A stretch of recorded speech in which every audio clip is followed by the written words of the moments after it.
আসসালামু আলাইকুম viewers, welcome back to my YouTube channel.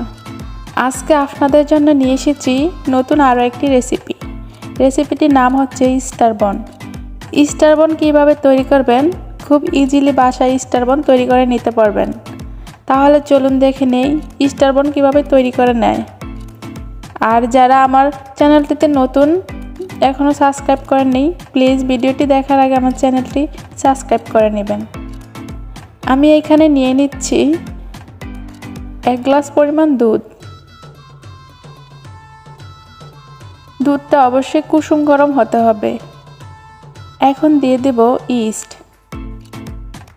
দিয়ে দিচ্ছি রান্না করা 1 টেবিল চামচ সয়াবিন তেল। এখন দেব টেস্ট অনুযায়ী লবণ, দিয়ে খুব সুন্দর করে দুধের সাথে মিক্স করে নেব। এখন আস্তে আস্তে আটা দিয়ে আমি একটা ডো তৈরি করে নেব। অবশ্যই আটাটা আস্তে আস্তে দিতে হবে, একেবারে দেওয়া যাবে না। আর একটা চামচ দিয়েই ডোটা তৈরি করে নেবেন, মিশিয়ে নেবেন। এখন আমার মিশানো হয়ে গেছে। এখন আমি হাতের মধ্যে তেল মাখিয়ে খুব সফট একটা ডো তৈরি করে নেব। আমার সফট ডো তৈরি করা হয়ে গিয়েছে। এখন উপরে কিছুটা তেল মেখে 1 ঘন্টার জন্য ঢেকে রাখব।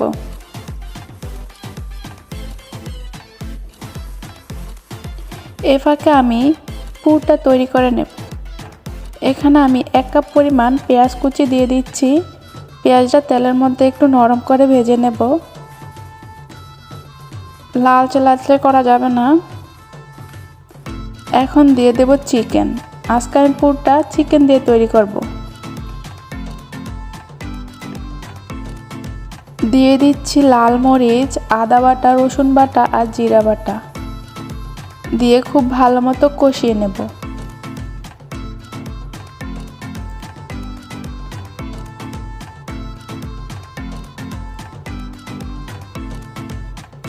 এখন দিয়ে দিব লবণ, দিয়ে আরও একবার কষিয়ে নেব। দিয়ে দিচ্ছি এখানে আমি 3টা টমেটো কুচি। আপনারা চাইলে যে কোনো সবজি দিয়ে তৈরি করতে পারেন, গাজর কিংবা বাঁধাকপি, যার যেটা সবজি পছন্দ সেটা দিয়ে তৈরি করতে পারেন। আমি এখানে সিদ্ধ হওয়ার জন্য দিয়ে দিচ্ছি লিকুইড দুধ।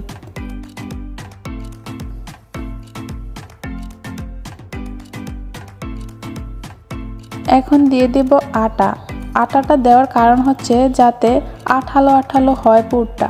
আমার পুরটা তৈরি করা হয়ে গিয়েছে। এখন আমি নামিয়ে নেব। ফিরে আসলাম 1 ঘন্টা পর। দেখুন কতটা ফুলে উঠেছে উপরের দিকে। আমি এখন হাতে বাতাসটা বাইর করে নেব, খুব ভালো মতো যাতে বাতাসটা ভিতরে না থাকে। ডোটা কয়েকবার আমি মথে নিয়েছি। এখন আমি এটা 2 ভাগ করে নেব। আমি এখানে 2টা রুটি তৈরি করব, সেজন্য 2 ভাগ করে নিয়েছি।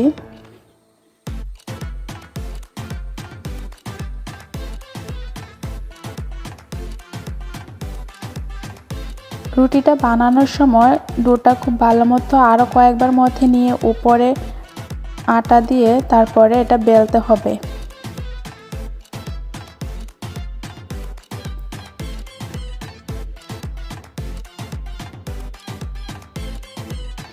আমার রুটিটা বানানো হয়ে গিয়েছে।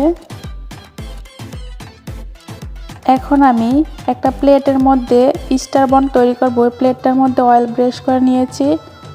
এখন রুটিটা দিয়ে খুব চারদিকটা ছড়িয়ে দিচ্ছি। দেখুন হাতে আমি কিভাবে ছড়িয়ে দিচ্ছি। এখন ওপরে পুরটা দিয়ে দেব, দিয়ে পুরটা আবার রুটিটার ওপরে ছড়িয়ে দেব।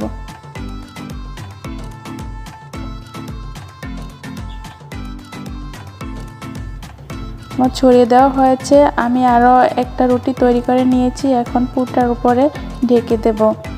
চারপাশের মুখটা হাতে চেপে বন্ধ করে দেব, যাতে পুরটা বাহিরে না আসে। আবারও আমি 20 মিনিটের জন্য ঢেকে রাখব। ফিরে আসলাম 20 মিনিট পর। দেখুন কতটা ফুলে উঠেছে। এখন আমি হাতে একটু মাছ বরাবর একটু ডাবিয়ে দেব, দিয়ে ছুরির সাহায্যে আমি এখন দাগ কেটে নেব, যেটাকে বলে স্টার।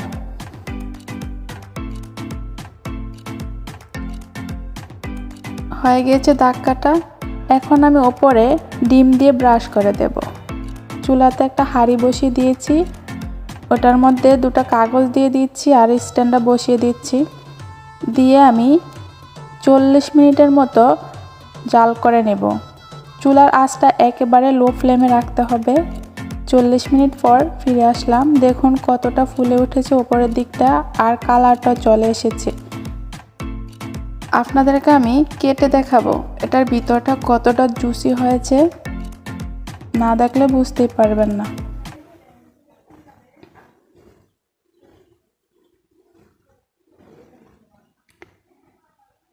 এটা দেখতে যতটা সুন্দর, খেতে অসম্ভব মজা। অবশ্যই বাসায় ট্রাই করবেন। আমি যা যা উপকরণ দিয়েছি চেষ্টা করবেন সবগুলো উপকরণ দেওয়ার, কোনো কিছু স্কিপ করা যাবে না। দেখুন কতটা সফট হয়েছে, একেবারে তুলার মতো নরম হয়েছে। দেখতেই পাচ্ছেন, বলে বোঝানোর কিছু নেই।